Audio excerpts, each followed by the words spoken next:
कौशिक सुनहु मंद यहु बालक, कुटिल काल बस निज कुल घालक। शिव जी का धनुष जब भगवान श्री राम तोड़ देते हैं तो भगवान परशुराम रामचंद्र जी और लक्ष्मण जी जिनके साथ में आए हैं उन विश्वामित्र ऋषि को कौशिक नाम से संबोधित करते हैं। तो आइए जानते हैं यह कौशिक कौन थे और इनका नाम विश्वामित्र कैसे पड़ा। जी हाँ, ज्ञान गंगा के इस 3 पत्ती कार्यक्रम में आपका स्वागत है। आज मैं आपसे साझा करना चाहता हूँ कि संसार में सबसे बड़ा ऋषि कौन है। कहा जाता है कि भारत ऋषि मुनियों की धरती रही है। बहुत से हजारों ऋषि हुए हैं, एक से एक महाप्रतापी ऋषि। लेकिन जब हम नंबर 1 की बात पर आते हैं तो उस पद पर महर्षि विश्वामित्र को पाते हैं। तो आइए जानते हैं कि इन्होंने ऋषियों में सर्वश्रेष्ठ होने का गौरव कैसे प्राप्त किया।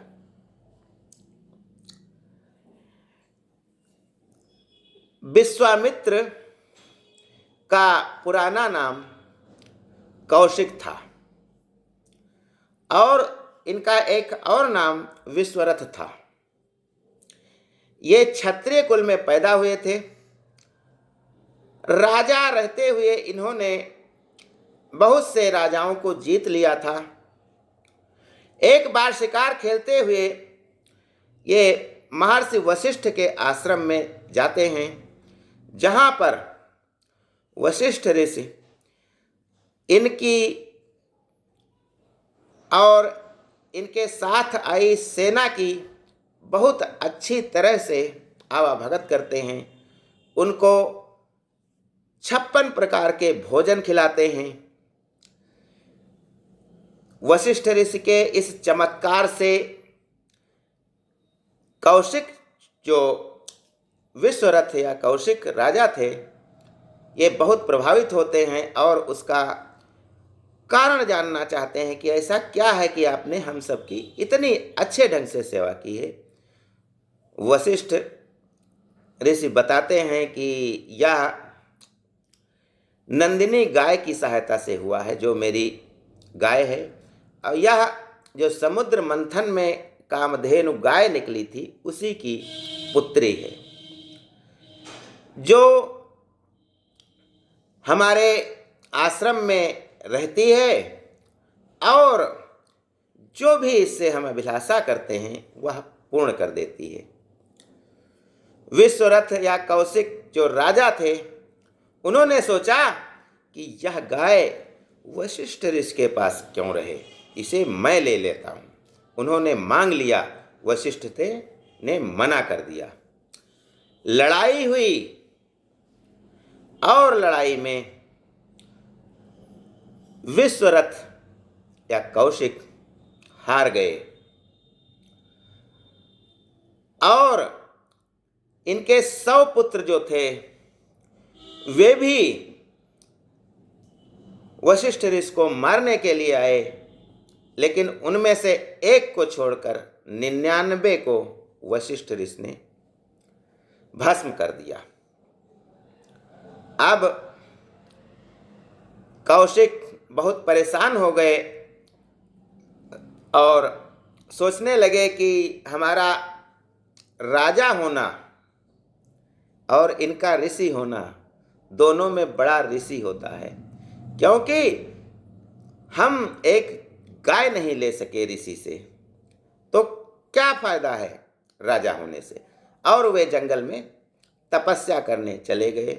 हिमालय पर्वत की कंदराओं में तपस्या वर्षों तक करते रहे और उनको भगवान शिव ने दर्शन दे करके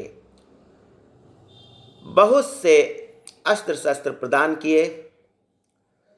वे जब उन्हें ले करके लौटे तो वशिष्ठ ऋषि से बदला लेने के लिए एक बार पुनः वशिष्ठ जी के आश्रम में गए। देखते क्या क्या है कि सारे अस्त्र शस्त्र चला दिए, लेकिन वशिष्ठ ऋषि ने एक डंडा गाड़ दिया था। उसी ब्रह्म दंड में टकरा टकरा करके सारे अस्त्र शस्त्र चूर चूर हो गए। इनको फिर एहसास हुआ कि हमारी तपस्या में शायद कुछ कमी रह गई है। अब ये दक्षिण में बढ़े और वहाँ घोर तपस्या करने लगे। इतनी तपस्या की कि इंद्र स्वयं इनकी तपस्या से भयभीत हो गए कि हमारा स्वर्गलोक न ले लें, और उन्होंने मेनका नाम की अप्सरा को इनकी तपस्या भंग करने के लिए भेजा। अब विश्वरथ जो थे उन्होंने देखा कि एक बहुत ही सुंदर स्त्री तालाब में नहा रही है। ये उस पर मोहित हो गए।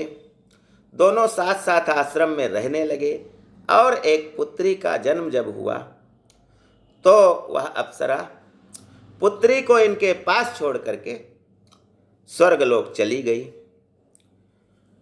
तब इनको भान हुआ कि यह तो मेरी तपस्या भंग करने के लिए आई थी। इन्होंने उस पुत्री को भी छोड़ दिया और फिर से तपस्या करने लगे।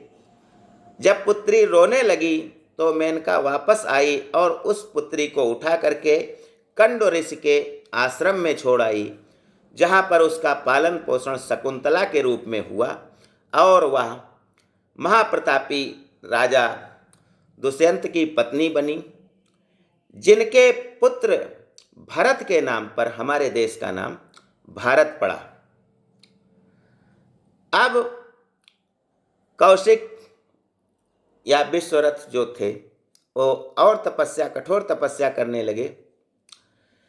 तभी इक्ष्वाक वंशीय एक राजा थे त्रिशंकु, जो वशिष्ठ के पास गए कि हमको जीवित ही स्वर्ग पहुंचा दो।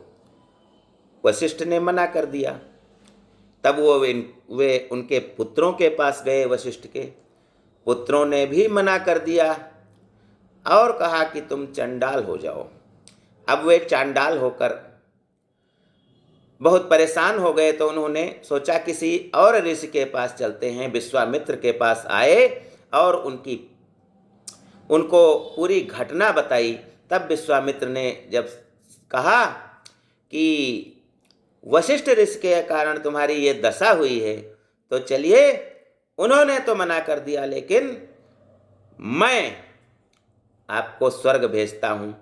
उन्होंने जीवित ही उनको अपनी तपस्या के बल से स्वर्ग भेज दिया। लेकिन जब ऊपर से भगवान इंद्र ने देखा कि कोई जीवित मनुष्य चला आ रहा है जो प्रकृति के नियमों के प्रतिकूल है, तो उन्होंने उनको बीच में ही रोक लिया। अब वो नीचे जब गिरने लगे तो फिर चिल्लाए विश्वामित्र या कौशिक का नाम लेकर के। तब इधर से विश्वामित्र ने जो है उनको वहीं रोक लिया, बीच में अधर में ही रोक लिया और कहा कि तुम्हारे स्वर्ग की जरूरत नहीं है, मैं स्वयं स्वर्ग का निर्माण करूंगा। और उन्होंने ग्रह और नक्षत्रों के माध्यम से सप्तर्षि मंडल की रचना की और वहीं पर उनको रहने के लिए कह दिया। इस पर तमाम तपस्या का उन फल जो है वो हो गया, खर्च हो गया। इसलिए विश्वामित्र पुनः तपस्या करने लगे और अंत में भगवान शिव ने प्रकट होकर उनको कहा कि कौशिक नहीं रहेगा आपका नाम, ना विश्वरथ रहेगा, अब आप विश्वामित्र हो गए हैं और महर्षि के नाम से जाने जाएंगे। तब उन्होंने गायत्री मंत्र की रचना की। ओम भूर्भुवः स्वः तत्सवितुर्वरेण्यं भर्गो देवस्य धीमहि धियो यो न प्रचोदयात्। इस प्रकार से गायत्री मंत्र के प्रणेता विश्वामित्र हुए और उन्होंने आगे चलकर इक्ष्वाकु वंश के जो राजकुमार भगवान राम और लक्ष्मण थे उनको तमाम तरह तरह की विद्याएं सिखाई, क्योंकि उस समय राक्षस उनकी पूजा में विघ्न डालते थे, यज्ञ हवन नहीं करने देते थे। तो इसलिए उन्होंने राम और लक्ष्मण को ले जा कर के अपने साथ रखा, उनसे असुरों का वध करवाया और वहीं से जनकपुर ले गए, जहाँ राजा जनक के यहाँ सीता स्वयंवर हो रहा था और भगवान राम ने सीता जी का वरण किया। तभी भगवान परशुराम ने उनको कौशिक नाम से संबोधित किया था, क्योंकि उनका पुराना नाम कौशिक था और नया नाम विश्वामित्र कठोर तपस्या के कारण पड़ा। विश्वामित्र ऋषियों में सबसे श्रेष्ठ हैं, नंबर 1 के ऋषि हैं, जिनके नाती के नाम पर हमारे देश का नाम भारत पड़ा। आज बस इतना ही। जय हिंद, जय भारत।